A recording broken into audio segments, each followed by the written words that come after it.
Hello, good evening. It's me, Jacob Rees-Mogg, on State of the Nation tonight. Why is a Conservative government, committed supposedly to deregulation, determined to pillory the private landlord and apply further rules and restrictions fueling the houses crisis? We will be hearing from one of Britain's top property experts. Collective inaction taken to the next level. The Junior Doctors Union chief, who has taken this week, of all weeks, to swan off for some fun, has apologised after even his own family has questioned his inactions. And surely it's time to get the loafers off the sofas and back into the office. JP Morgan has told its staff it's 5 days in the office or unemployment. Hear, hear. State of the Nation starts now.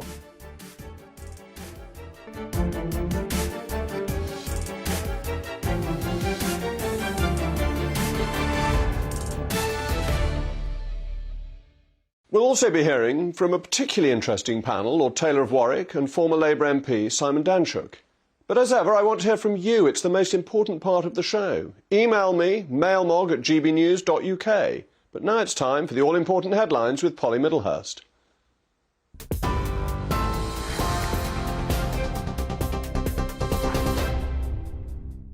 Jacob, thank you, and good evening to you. Our top story today on GB News. President Biden says the UK government should be working more closely with the Irish government to support Northern Ireland.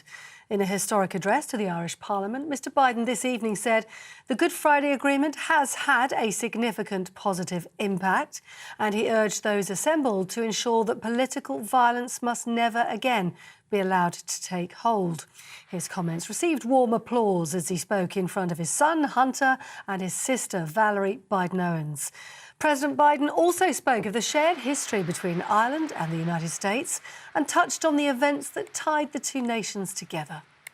These stories are the very heart of what binds Ireland and America together. They speak to a history defined by our dreams. They speak to a present written by our shared responsibility. And they speak to a future poised for unlimited shared possibilities. So today, I'd like to reflect on the enduring strength of the connections between Ireland and the United States, a partnership for the ages. Now, it's some breaking news that's come to us within the last half hour or so. The FBI has arrested in Massachusetts a US National Guardsman. He's been named as Jack Douglas Teixeira from Massachusetts following the leak of over 100 highly classified Pentagon documents. The leak is believed to be the most serious security breach in years. Some of the documents are believed to be related to Ukraine's military capabilities. It also included embarrassing information about US allies. US Attorney General Merrick Garland says Teixeira will appear in court in Massachusetts, and within the last few moments, the Pentagon Press Secretary Patrick Ryder has said they are now focusing on distribution lists, safeguarding classified material and assessing how intelligence products are shared. This, he says, though, was a deliberate criminal act. Today, the Justice Department arrested Jack Douglas Teixeira in connection with an investigation into alleged unauthorized removal, retention, and transmission of classified national defense information. Teixeira is an employee of the United States Air Force National Guard. FBI agents took Teixeira into custody earlier this afternoon without incident. He will have an initial appearance at the U.S. District Court for the District of Massachusetts. Now, here in the UK, the Chancellor says the outlook for the economy is brighter than expected, despite new figures showing there was no growth in the month of February. Data from the Office for National Statistics showed a 0.4% decrease in GDP, that's gross domestic product, from January. The services sector fell, with the ONS blaming strike action by teachers and civil servants. And a fall, too, in fuel usage due to the milder weather was also said to be responsible. And lastly, 8 serving and former Metropolitan Police officers have been found guilty of gross misconduct over discriminatory and offensive messages they sent on WhatsApp. The officers, 7 men and 1 woman, were found to have sent sexist, racist, homophobic and disablist comments in a group chat, including talking about Katie Price's son Harvey's disability and his weight. During the 5th day of the hearing, the legal chair described the breach of standards as so serious it justified dismissal. You're up to date on TV, online, DAB+ radio and on the TuneIn app. This is Britain's news channel, GB News. Now Jacob Rees-Mogg.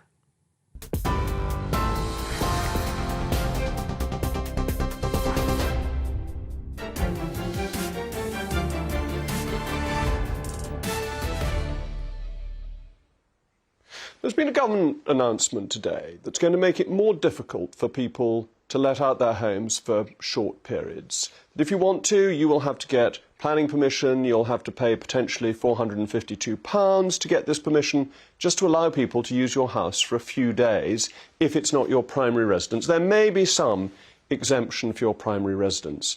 But this is another regulation hitting people in the use of their own property.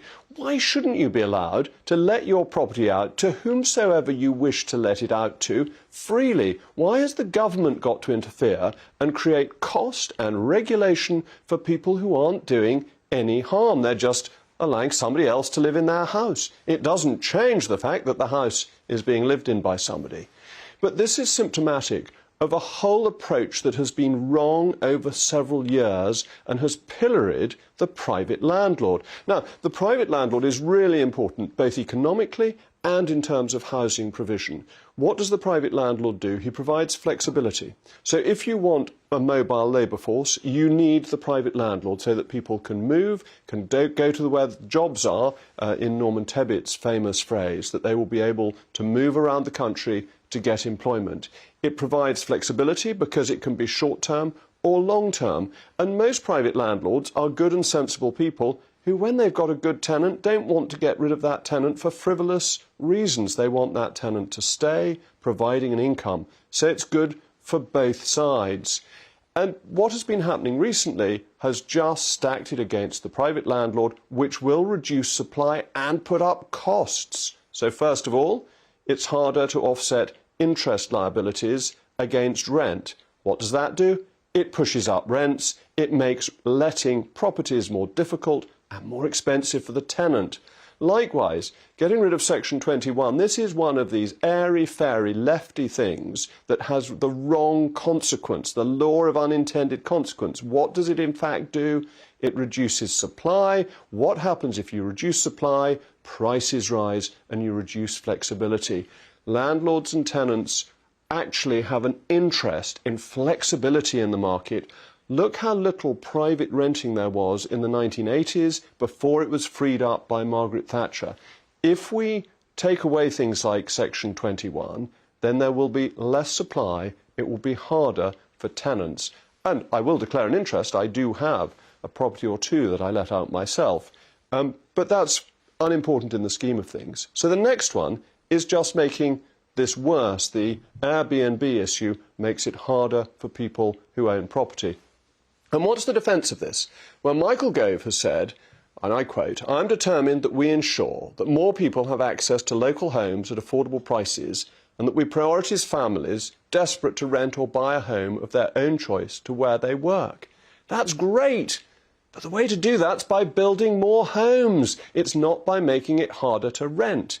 He also said, tourism brings many benefits to our economy, but in too many communities we have seen local people pushed out of cherished towns, cities and villages by huge numbers of short-term lets. Again, this is just the wrong way of looking at it. What we need is to build more houses. And if we build more houses, then the price of property will come down and we will reverse the decline in home ownership that we've seen in the last 20 years. We've fallen behind on building, partly because the population has grown because of mass migration, partly because household sizes have fallen, and partly because we've given in to short-sighted, narrow-minded NIMBYism. And that's what the government has done by failing to build more houses and blaming it all on the tenants. But I'm not convinced about DLUHC as a department. Can't even reply to letters. If anyone from DLUHC's listening, there's a letter outstanding from one of my constituents on the 19th of December, chased up on the 13th of February and on the 10th of March, from a landlord of student lents. They can't even be bothered to reply. So you do wonder, if they can't reply to their letters, do they really think through their policies? But as always, I want to know what you at home think. Please get in touch. Email me at mailmog@gbnews.uk. Now, to discuss this, I'm joined by a really influential property expert, Jonathan Rowland. Jonathan, thank you so much for coming in. Good evening. Don't you think we just need to build more houses? That's the real problem with the system at the moment. Absolutely, completely the crux of it. There's a lack of supply of property and too much demand, really, just to put it into one phrase. You've hit the nail on the head. Population growth, people want to be more mobile, smaller households. And there's just a shortage of property. What we've built in the last year is at least 100,000 less than a fairly modest target of 300,000. And so the problem is only going to get worse. And the population figures that we've had have been higher than anticipated. So when the European issue arose, there were expected, I think, to be 2 million Europeans who would qualify for a certificate to allow them to remain, and it turned out to be 6 million. And that's part of the issue, that we haven't been counting the population correctly to provide the houses that they then need. That could well be the case. Obviously, the more people, the more the demand. Of course, many of those people would have been coming over to build some of those houses, and so there would have been, certain great benefit there. But it is, in short, just too many people. It's almost a case of musical chairs, really. And what would you do if you were able to reform the planning system? Is there a silver bullet, or is it incremental change just to make it a bit easier to get those permissions? There are things that can be done. Of course, we are quite quick to criticise NIMBYs, but of course, not many of us would like a block of flats at the end of our garden. So, people often have good cause for it. But there are just, there's properties above offices and shops that could be developed. So not everything has to be built on our green and pleasant land. Some of it can go on our sort of brown and rather ugly land. And that's one of the issues, isn't it? Because brownfield sites in the green belt are very difficult to develop, even though they're currently ugly. Absolutely, yes. And, of course, any decision can take so long, so many years to get through, perhaps partly because of NIMBYs, but also just a lack of momentum. Could even be the working from home thing. Councils have slowed down since COVID, perhaps. And so it really is just a case of having to focus all efforts on getting as many properties built as possible, and that's only going to be done with planning reform. And providing people with what they want. Surveys have consistently shown that 70% of people or so want houses with gardens. Whereas planners keep on wanting to give them tower blocks. Now, I'm convinced that you should give people what they actually want, and you should allow developers to give more green space in development, so lower density, because a garden is just as much a green space as a field of oilseed rape. Absolutely, and very important for society. Families must have somewhere to play, to dry washing even. And that's, of course, plays into the fact that many of these tower blocks have problems with condensation and mould because people don't have anywhere to dry or to air the place properly. So, yes, there is a lot wrong. Many of the flats that were built by developers were almost entirely snapped up by buy-to-let landlords, both nationally and internationally, and some of them really just left empty as investment vehicles. Of course, any buy-to-let is an investment, but an empty flat is really just waiting for appreciation. But if you look at our figures on empty properties, they're actually lower than comparable countries, and what you would expect from death and divorce and the other things that and redevelopment that you need. I often think the politicians go for the easy options. They say empty properties are the issue, second homes are the issue, Airbnb is the issue, but it's not, it's building. And if you build sufficiently, then people can do what they like with their property, but very few people are silly enough to leave a valuable property empty for very long because it's a source of income. That is very true. I think that really it would be prime, particularly London property, Manchester, overseas companies looking at England as a safe place to leave large sums of money. Yes, that's certainly true. I mean, I used to live in Mayfair, which always seemed to be a very empty place. That I was there week in, week out, and never seemed to see much of my neighbours. But that's very much the exception, isn't it? You don't see that when you get out into the country at large. You see that properties are used to provide a return, yes, and that lots of landlords only have one or two properties, that there's this idea that they're all rackmen and they're all beastly landlords. But actually, most of them are delighted to have a good tenant who will stay for some years. Absolutely, and who wouldn't? It's a partnership, really, between landlord and tenant. One really can't survive without the other. And I think that what we're seeing now with the amount of regulation, tax changes, regulation coming with EPC changes that fortunately have been delayed for a couple of years but are still going to be quite severe. We've seen really the exiting from the market of a lot of the sort of what we call the mum and dad type investors who have got one or two properties for their pension or for their children in inheritance. And that they often are the people who look after their tenants the best, I've found. And that restricting the market will actually be worse for tenants because there will be fewer properties, and inevitably, if there are fewer properties, prices will rise, that the return on a freehold property that you expect if you let it out will go up because it's harder to get your property back, harder to get tenants out, and supply is restricted. Absolutely. We've seen it already for various reasons. 20% isn't uncommon in London and some of the major cities, 10% pretty much across the nation. And that's all got to be found by fairly hard-pressed tenants now who are struggling already with fuel bills, food increases and so on. Well, we seem to be coming to a worrying degree of agreement, but it does seem the answer is to build more and don't pillory the landlord, who is a source of good rather than of evil. I would completely agree. Well, Jonathan, thank you very much for joining me. Don't forget to let me know what you think. If you're a landlord or a tenant, mailmog@gbnews.uk. Coming up, it's the Doctors' Union chief clutching for every excuse he can. You won't want to miss his woe is me letter. And then the experts are back with more unwanted, unwarranted and unreliable gloomy forecasts, and I'll be debating that too.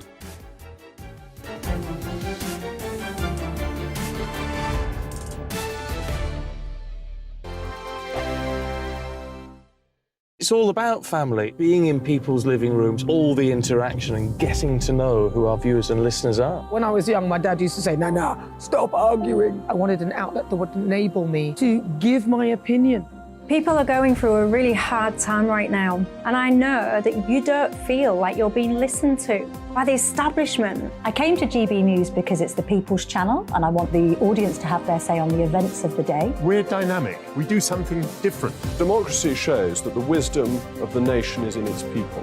I get to travel to find out what the story is from a personal perspective. The British people aren't fools. We know when we're not being told the full story. We've got to work out how Britain moves forward from this. It's the best country in the world. The establishment had their chance.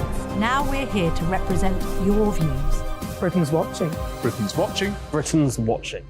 We're proud to be GB News. The People's Channel. Britain's news channel. Hello, I'm Michelle Dewberry, and you can join me every weekday 6 till 7 on Jubes and Kerr. You're an inspiration to us all. Clip that bit off. Well, you are. That's my ringtone. My political ambitions those days are gone, I can tell you. She's only teasing. Go on. He's probably going to want to lay down now. I'll give him 2 minutes to have one. Let's respectfully disagree. That's what we like on Jubes and Kerr. Come and join us. GB News, the People's Channel. Michelle Dewberry, weekday evenings at 6 o'clock. Start the day with GB News. We catch up on all the big stories you didn't hear the night before. And take a look at what the world's talking about this morning. That's right, Monday to Thursdays from 6 o'clock. It's Breakfast with Eamon and Isabel. Straight after breakfast, join us, Bev Turner and Andrew Pearce. We're going to take you through till noon. We'll be tackling the big topics of the day, including the things that the other channels just won't talk about. If it's happening here. Wake up to mornings on GB News. The People's Channel. Britain's news channel. I'm Simon Evans. Join me on GB News for Headliners at 11 p.m. What's the scoop? I'll be joined by 2 of the country's top comedians. That's right. As we take a look at tomorrow's newspapers tonight. We're going to get into trouble. If it's a big story, we'll be covering it. Spill some tea on him. There we go. But we'll also have some fun. I wouldn't stick up a bank. My father didn't love me. So anyway. Headliners every night from 11 on GB News, the People's Channel, Britain's news channel. We've got a brand new lineup every Saturday night on GB News. From 6 p.m, I'll give you my unique take on the world today. Then at 7, it's me, Calvin Robinson, with my Common Sense Crusade. New to GB News is the Saturday 5. 5 times the opinion. Join us every Saturday from 8 p.m. as we debate the week's stories. With us 4, plus a special guest. And at 9, of course, it's Mark Dolan Tonight. Brand new Saturday nights on GB News, Britain's news channel.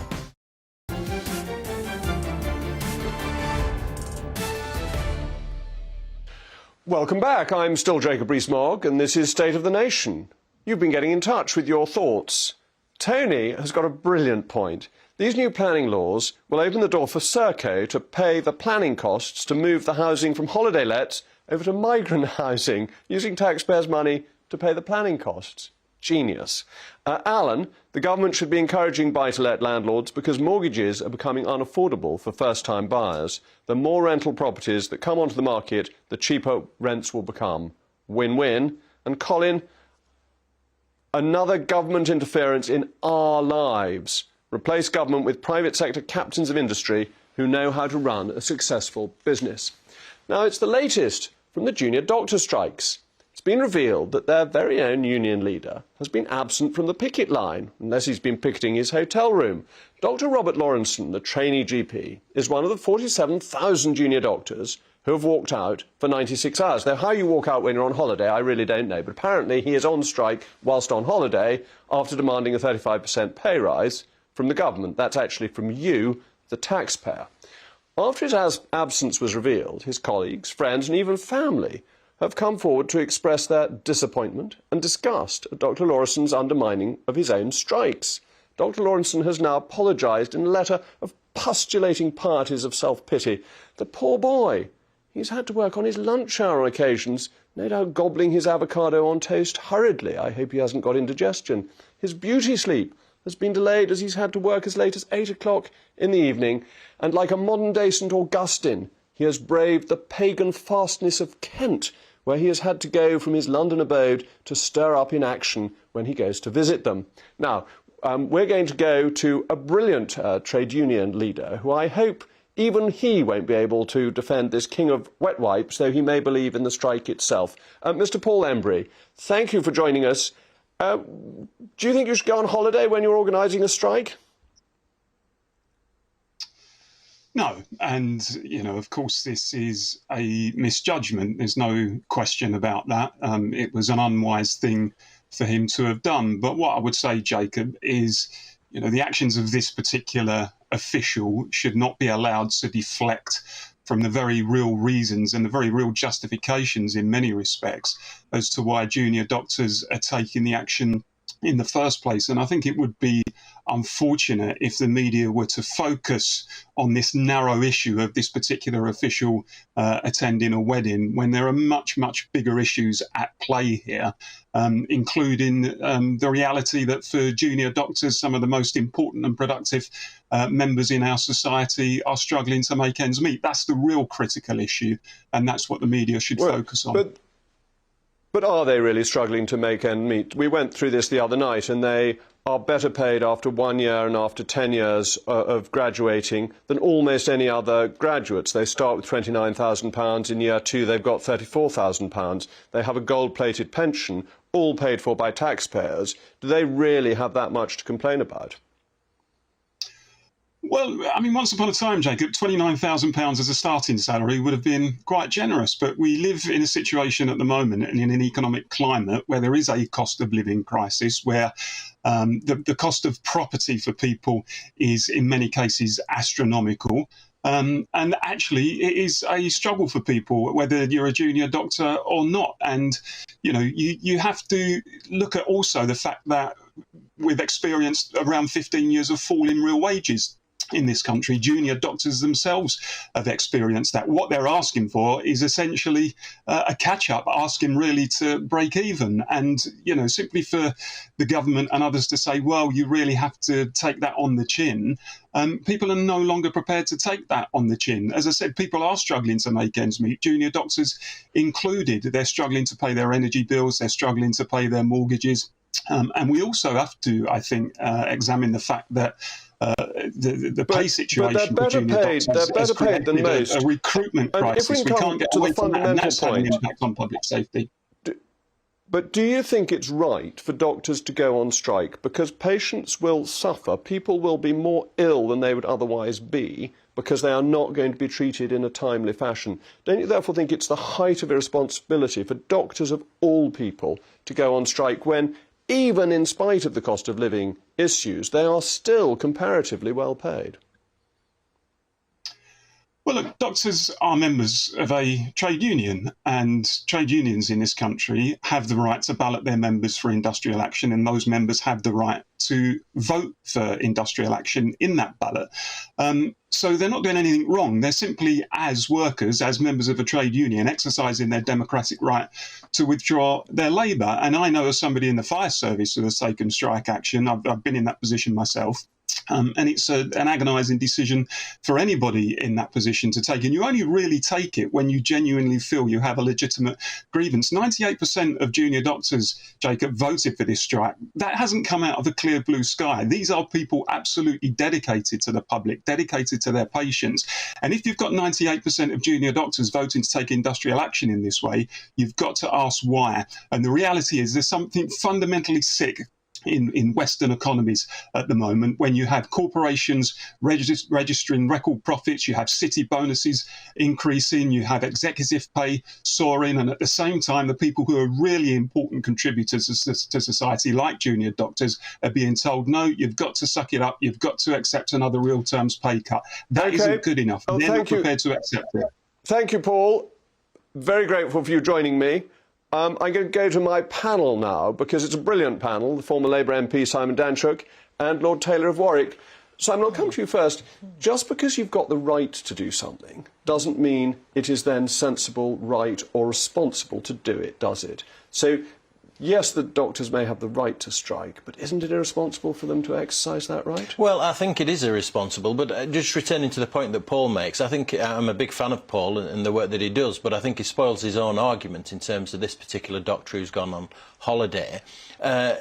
Paul is saying that, you know, he hopes the media won't focus on it. Well, they will focus on it, and that's because he's gone on holiday, and if he hadn't gone on holiday, he wouldn't be in this predicament. So he's spoiling it for his trade union colleagues, and I suspect that they're very unhappy with him. And he has a responsibility. If he's going to hold a position within the trade union, in the organisation, then he has to show some restraint. And it's like public service. He shouldn't be going on holiday in the middle of a strike. In terms of the strike itself, the ask of 35% is excessive. There's no doubt about that. They need to get back round the negotiating table and ask for something much more reasonable. And the problem with going on holiday, apart from it being ridiculous to be on strike when you're on holiday, is that you can't negotiate from on holiday, and it shows that you're not actually serious about trying to get an agreement. You want the strike. You're pleased to be on strike. Well, Jacob, leadership is about action, not just position. And this doctor, Dr. No, going on holiday and going to a wedding whilst he's encouraging members to go on strike is ridiculous. It's irresponsible. You said that patients will suffer. Some will die. Now, the junior doctors are asking for 35%. The chances of them getting that range between 0 and 0. There are pensioners watching this show on a state pension who would love 35%, but it's just not going to happen. We can't afford it. I put down a parliamentary question about 6 weeks ago asking that ACAS be brought in. They're the specialist organisation that brings employers and strikers together, and we need that now. And the government has said that it's willing to enter into a conversation with the BMA to discuss the terms. But not starting at 35%. Well, 35%, Simon, nobody really thinks 35% is realistic. No, that's right, absolutely. And they need to get back round the negotiating table and start from a sensible position. I would argue that pay for them is relatively low, Paul's point. £29,000 is a starting salary. Simon. Yeah, I understand they that. earn a lot more as they progress. But even as a starting salary nowadays, is that graduates coming out of university, etc., often start on more than that. That is not a lot of money nowadays. But it's a base salary, and there are quite a lot of increments for other things that are available. So in most salaries jobs, it's 29,000 and that's it. If you have to work extra hours, you don't get more. But junior doctors do get paid for extra types of cover, don't they? Yeah, I'm sure they do. But one thing is for sure, they will get a pay rise, and there's no doubt about that. And we have to establish what that will be. And you're absolutely right. It's the taxpayer that pays this at the end of the day, but it needs to be reasonable and realistic. But it's not just about pay, because the whole of the system needs to be looked at. The government has put much more money into the NHS, but it's like pouring water into a leaking jug. Oh, I agree with that. The whole system needs reform. I completely agree, Lord Taylor. The NHS needs radical reform. We're living longer. It's more about serving the needs of the provider, the workers there, than it is about the patients. Exactly. And that's a real problem. It's a very important discussion, which I do want to come back to another programme, but I want to ask you a particular question. Do you think the strike will lead to the junior doctors getting a higher or a lower pay rise? Because I think it may in fact be counterproductive because it's so unpopular and seen as being so irresponsible by many people. But the opinion polls will show that the public are behind the junior doctors. There's a majority in favour of supporting them. So I'm not sure about But not going on strike. They're sympathetic to them. They think junior doctors are good people. And this is a 4-day strike. But a 4-day strike immediately after Easter, the maximum and a harm doctor to patients. going to a wedding on holiday, it's not going to help. No, and I just wonder whether by being aggressive in the strike action, they'll actually make the offer that they get in the end lower than they could have got by a more sensible approach. It is certainly very assertive on their part, and they must be thinking about tactics all the time. If I were them, my advice to them would be get back round the negotiating table as soon as possible. And come back from holiday? Absolutely. Today. Yeah, well, I think that would be helpful if he said that actually the wedding isn't so important after all, and Friday morning he's back at his desk. Yeah. Yeah, totally agree. Well, there's a lot of agreement breaking out with my panel, but they'll be coming back when we're going to disagree, but not necessarily in the way you'll expect. But still ahead, we're going after the loafers on their sofas, the slothful shirkers. The latest blow to the work-from-home lobby has struck, and struck hard.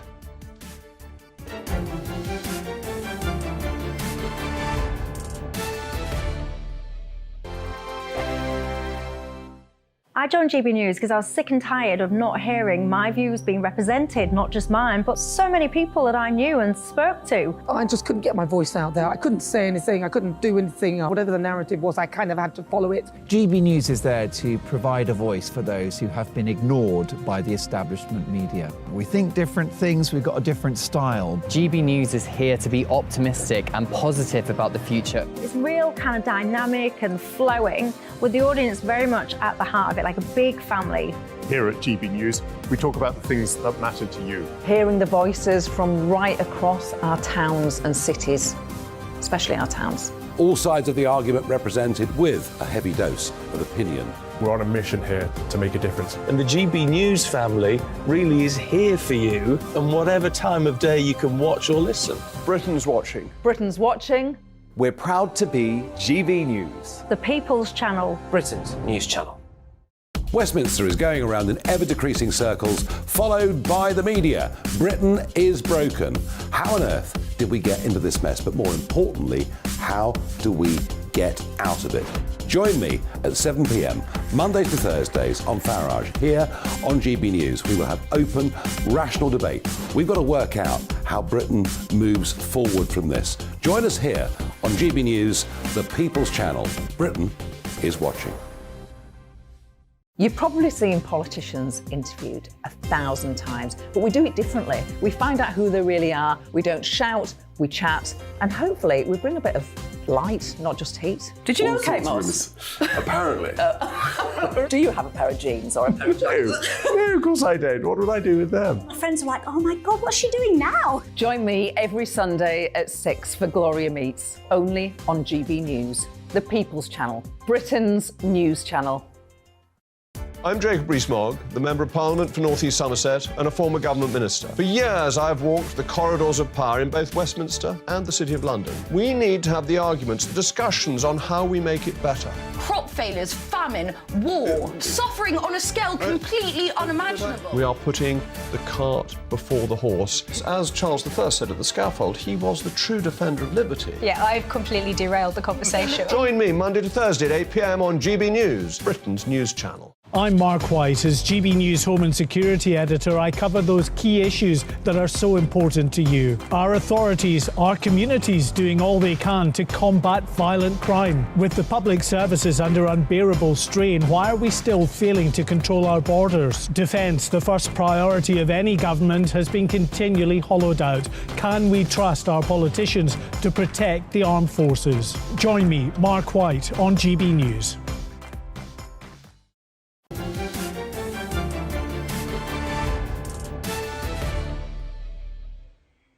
Welcome back. I remain Jacob Rees-Mogg, and this is State of the Nation. You've been getting in touch with your thoughts. Peter from Somerset, not a member of my family, says perhaps doctors should give up their pensions and add their 20% to their pay. Actually, I think there may be a good solution in that. Helen says it's a disgrace. What about the Hippocratic Oath? Graham, I work 12 hours a day, 5 days a week in a dairy. Doctors should come and do my job, then say they need a pay rise. And Erid says, what do we expect when we raise a generation which is more concerned with its rights than its responsibilities? We have substituted God's prescription for responsibilities, the Ten Commandments, with a Bill of Human Rights. Well, I think the answer on that is keep taking the tablets. Anyway, JP Morgan has sent a memo warning their staff who haven't been meeting their hybrid working requirements of a feeble 3 days a week in the office, saying it's time to get back to their desks. And the failure to do so will be met with punishment. Sounds very sound to me. JP Morgan is one of the most successful companies globally. It's enormously profitable. And if it consents that we are more productive in the office, then I believe we should listen to them. The private sector is driven by productivity, whilst the public sector seems still dedicated to being at home, and it isn't delivering the services constituents want. I referred earlier to the letter I hadn't received back from the Department for Levelling Up. I imagine they're working at home, not as hard as they ought to be. But if you're from that department, you will know that I'm far from being gruntled about the service that I'm receiving, as are many of my constituents. But still with me is my laudable panel, the former Labour MP, Simon Danczuk, and Lord Taylor of Warwick.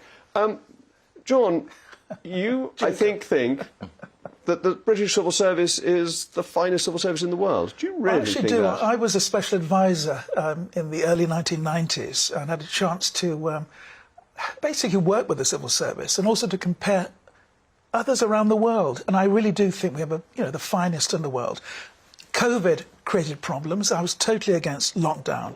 But we need to reset now about how we work and where we work. And do you think we're getting that Rolls-Royce service with them at home? We're probably not. As you know in life, if you fail to plan, you plan to fail. What the civil service needs now is a plan of action going forward, and we haven't really got that. That's what's needed. But Simon, you set up a successful business, and I think you find in business that you need people to be in work, that's what makes it successful. Absolutely. I'm wholly in favour of people coming into the office on a very regular basis. It might not be 5 days a week, perhaps 4 days a week. As you say, I founded a business, 30 employees, ran it for several years, and the best place to have the team is in the office, discussing issues, developing a team effort, and that's clearly what JP Morgan want to do as well, and they're aware that that's not happening. But this is for senior managers, not all their employees. Well, but yeah, no, they have a hybrid model. That's right. But some of the staff haven't been meeting those targets as well as about coming in as often. I think it's about hybrid working. You know, you've got to be flexible. We now use technology. You have more freelancers. But commuting to work can be a misery. If you think about the bane of business life, and indeed of political life, it is endless meetings. But what's the most useful thing about most meetings is the few words you have before and the few words you have after. If you're doing it all on Zoom, you just have the boredom of the meeting without the benefit of the words either side. And that's why you have balance, a hybrid system, not either or. That's all I'm asking for. I just don't think you get the productivity from people working home, or the learning. Where do young people learn if they're not coming in? Yeah, it's about culture in the organisation. And I'm not saying that shouldn't happen. Of course they should come in, but not every single day. And there might be some who have childcare issues, elder care issues. And there is quite an intensity to doing everything over Zoom. I don't know if you've done 5, 6, 7 meetings over Zoom in a day. It's absolutely exhausting. It's not either or. You've got to be able to meet people. I don't disagree that some people should have the ability to work from home. Some flexibility. But the essential element has to be in the office working. Childcare and caring responsibilities are not on the work's time, are they? So you may say that they need to be at home so they can fit in caring responsibilities outside their paid hours, because what worries me is that people do their chores, their household chores, in the company's time. That's fine in a and I don't think world, that's but proper. We're in a cost of living crisis. That's the problem. But childcare is very, very expensive. But we talk about this. This is a real class issue, actually, is this. You know, people who work in retail, people who are cleaning the streets, people who work in construction, none of those can work from home. And they observe, of course, with much amusement, I suspect, this big debate about working from home, and they aren't a part of it at all. I was really struck when Parliament was away for COVID that the only people who were there consistently were the security guards and the cleaners, and I at that time was Leader of the House and I was there and the Speaker was there, but actually most of the people who were better paid weren't turning up. And I thought that was pretty poor. And lockdown has created all these mental health issues. Of We people shut down working the at economy. home. So you see it's worse for the civil service, who are still more working at home than the private But that's sector, where they need leadership. to get them back to work. Yeah. What amazes me is that JP Morgan are having to take action on this. I would have thought that the pandemic is so long ago that they would have resolved it by now, you know, and same in relation to the civil service. They should have been taken, you were attempting to take action on it. We need much stronger action to get this back to normal. It's amazingly difficult to get people back to work. And people seem to be in two categories. Those who love coming into work and you couldn't stop coming in, and then those mainly middle managers, quite well-to-do, quite nice properties, who find the draw of being at home And that overwhelming. may require a two-tier pay system. Those who work from home get paid less. Because they're saving on their commuting. Exactly. That seems only fair. Yeah. That is an interesting point. Yeah, well, if anybody's going to do it, it'll be JP Morgan, because they're pretty commercial. And I was always interested that Goldman Sachs were one of the very first businesses. These big, successful, highly profitable banks are the ones who say, no, we need you in the office. And I think government should learn from that. Absolutely. Okay. Well, my brilliant panel have ended up in a state of pretty happy agreement.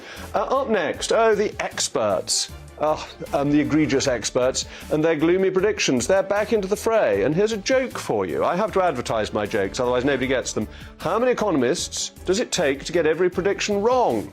Find out after the break.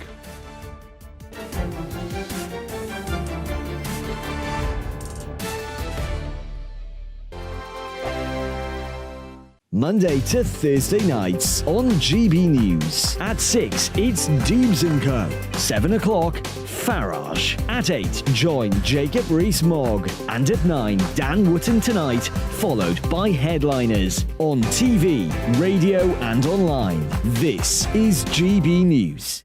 First and foremost, I am a GB News fan, and I was before I was working here. Just love the fact that we're asking the questions that a lot of establishment media won't ask. With a bit of a twist, we not only want to inform you, but we want to keep you entertained. It's worth the drive because you get in and the team's all ready and waiting, they're itching to go, and it's a proper little family. GB News is the People's Channel. It's the audience that makes the programme sing. We're giving our viewers and our listeners a voice. I see the thousands of your letters, tweets, emails, you name it, coming in. Britain is broken. How on earth did we get into this mess? But more importantly, how do we get out of it? The establishment had their chance. Now we're here to represent you. It's time for something different. It's time for GB News. I'm very patriotic. I believe in Britain. Our best days lie ahead. Britain's watching. Britain's watching. Join us here on GB News. The People's Channel. Britain's news channel. Join me, Patrick Christie's, Monday to Friday, 3 till 6. We tackle the day's news agenda like you've never seen before. It's high tempo, high octane, the most controversial topics, and the best guests. You will not be able to take your eyes and ears off it. I'm not afraid to ask the questions that you really want answered. 3 till 6 p.m, Monday to Friday on GB News, the People's Channel, Britain's news channel. GB News has its own late-night paper preview show, Headliners, where comedians take you through the next day's top news stories. You don't have to bother reading the newspaper, we've got it covered for you. Headliners, every night at 11 p.m, and repeated every morning at 5 a.m. We won't send you to sleep like some of the other paper review shows out there. GB News, the People's Channel, Britain's news channel. Join me, Camilla Tominey, on Sunday mornings from 9:30, taking the politicians to task and breaking out of SW1 to see how their decisions are affecting you across the UK. Bursting the Westminster bubble every Sunday morning, only on GB News, the People's Channel. Britain's watching. Hello, I'm Calvin Robinson. Do not miss my Common Sense Crusade Saturdays at 7 p.m. Join me for some in-depth discussions on faith. Is that not the start of the slippery slope? It's very much so. And the big moral questions of the day. I'm baffled. You've got some nerve. Only on GB News, the People's Channel, Britain's news channel. I'm Andrew Doyle. Join me at 7 o'clock every Sunday night for Free Speech Nation, the show where I tackle the week's biggest stories in politics and current affairs with the help of my 2 comedian panellists and a variety of special guests. Free Speech Nation, Sunday nights from 7 on GB News, the People's Channel, Britain's news channel.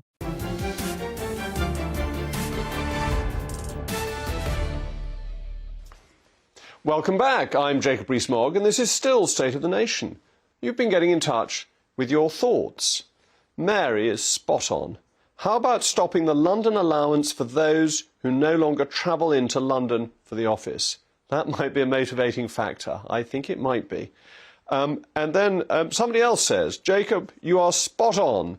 My advice is for home workers to go back to the office. Why? In the last 10 days, my customer helpline's work-at-home location was the Philippines. The delivery firm failed to deliver my parcel, and she was working from home in Barbados. Well, that's a long way to deliver a parcel from. Rosie, on the other hand, says, I work from home 2 to 3 days a week, and it saves me so much money and time in commuting. That comes back to Mary's point. And Ranjit, I agree with Ranjit, let the employer decide what is best for these businesses. Now, you've all been waiting anxiously for the punchline for my joke, I'm sure, that I made before the break. How many economists does it take to get every prediction wrong? The answer? 1,200, because that's the number of economists working at the International Monetary Fund. Apparently, the UK is on track to become the worst performing economy of the G7 this year, or so the International Monetary Fund would have us believe, as per their forecast that was released today, much like their previous forecasts. But why should we believe them? The only reliable thing about the IMF forecasts is that they're reliably wrong by rather significant margins. Since 2016, the IMF has underestimated UK growth by 0.7% per annum at the very least. Now, this is, in the context of GDP, a very significant amount. Bear in mind, GDP may grow by 2 to 3%, so 0.7% is a large proportion of that. Their forecasts seem to be inherently wrong. So why do we pay so much attention to them? The problem is that reliance on bad forecasting leads to policy-making errors. But I'm delighted to be joined this evening by Mr. Alfie Sterling, the chief economist at the New Economics Foundation, who I think is going to defend the IMF. Alfie, why should we listen to the IMF when they always seem to get it wrong? Good evening. I would agree with you, actually, that economists regularly get these sorts of things wrong. These things are incredibly hard to predict. And in fact, the overall trend for these sorts of economic models is to consistently overestimate the performance of both national economies and the global economies, and to have to revise down year on year. But I think we've got to be quite careful when we're really looking at these forecasts and not get into this sort of pitfall of failing to see the wood for the trees. Whether the IMF are wrong or right to a few decimal points, either here or there. And I agree with you, by the way, that decimal points do matter. They count for large amounts. But the key point is that the UK is performing far less well than any other major global economy, and has been doing far less well since about 2016, certainly since the pandemic. And the second key point is that the UK economy is failing fundamentally to deliver a good standard of living for the people in this country. And what would be your prescription for improving economically in the UK? Because it seems to me one of the things we've consistently missed are the supply side reforms that would make doing business in the UK easier. And actually what we were discussing earlier on this evening about the Airbnb regulations is about restricting business, stopping people getting on with business, rather than opening things up and allowing business to thrive. Well, no, I don't agree with that, actually. I think that we've had probably about 10, 12, 13 years now of reform agenda that has been broadly the same. It has been supply side focus. It's certainly been about pushing down the demand side. Government hasn't been interested in supporting spending in general. In fact, it's cut back spending a lot over the last 10 to 12 years on a per capita basis. And it had lots of supply side reforms, whether it be tax. Not as a percentage of GDP. As a percentage of GDP, we're way above 40%. We're back to Gordon Brown levels of expenditure. Well, the UK still has far lower spending as a proportion of GDP than almost any other advanced and major economy. Well, not the US or Japan. Not the US or Japan, which are both very successful economies, and we may be lower than France, yes, but that's hardly a good benchmark. Well, no, lower than France, Germany, Denmark, Belgium, Netherlands, many successful economies. We can all pick certain countries, Belgium? But on average, are we really has competing with Belgium and France? We're lower than some of the worst European economies. Here. The point is that you can pick out countries where the UK has higher spending. It's really important. The UK it's has fundamental. Low spending on average compared to most advanced economies. But it's fundamental because you think government spending is a good thing in principle, and I think taxpayers spend their own money better, and that actually it's the dead weight of government spending that is bearing down on our economy. Well, let's put it another way. And I don't think it's as simple as that. I don't think it's simply, government spending is always good. I think you've got to look and take a sort of hard-nosed view of the diagnosis right now. I think if you compare the UK experience over the last 2 years since the pandemic, and then compare that to other countries, other G7 countries that have performed a lot better. And by the way, we don't need to look at the IMF forecast for that. We just need to look at the recent historical official data across countries. The UK participation rate in the labour market has fallen far further than other countries. Our trade intensity has not recovered as fast. But from a higher level. So we started with a high level of employment participation. From a high level, yes, and it's fallen far further than in other countries. So, but from a high level, and it's still higher than many other countries. The UK has been performing worse, and I think the two drivers of that are. But last year we were the fastest grower in the G7, other than the US, I think. Sorry, say that again, Jacob. In the G7, we were, the fastest growing economy other than the US in 2022? And the IMF had to raise up its forecasts again and again because we were doing so much better than it predicted? Yes, but of course, if you take any one given year, that will often reflect slower growth the year before. If you take the period... But that's exactly what you're doing. You're saying you're choosing the years when we do badly rather than the ones in which we do well. No, I'm deliberately looking at long-run trends, over at least 5-6 years. And on these sorts of trends, on the basis of participation in the labour market, as said, trade, investment, the UK is performing worse. But to get back to your challenge, like what's causing this? What's the solution? I think there are two features of UK policy that distinguish itself from other countries, and therefore you might point at for explanations for that comparatively worse performance. One is a lack of support for families to keep spending in the economy, keep creating jobs, keep companies investing. There's been a lack of support through COVID, actually, compared to other countries, and certainly through the cost of living crisis.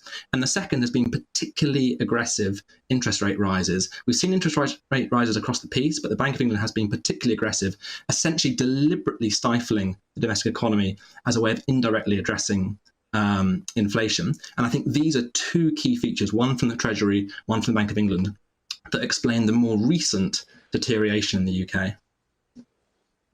OK, on the Bank of England, I'd take a longer view than you do. I think the Bank of England kept interest rates too low for too long and did an extra round of quantitative easing that was unnecessary, and then has had to pull the handbrake quite sharply, and that the failure in monetary policy is pretty long-seated.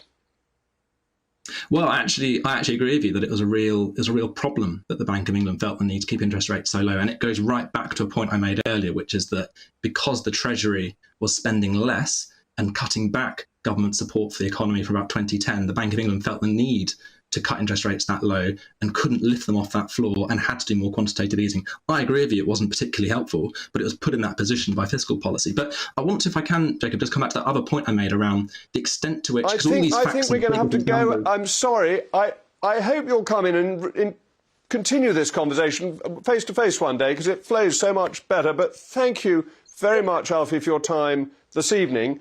That's coming to the end for me for this week, but it's over to Mr. Dan Wootton.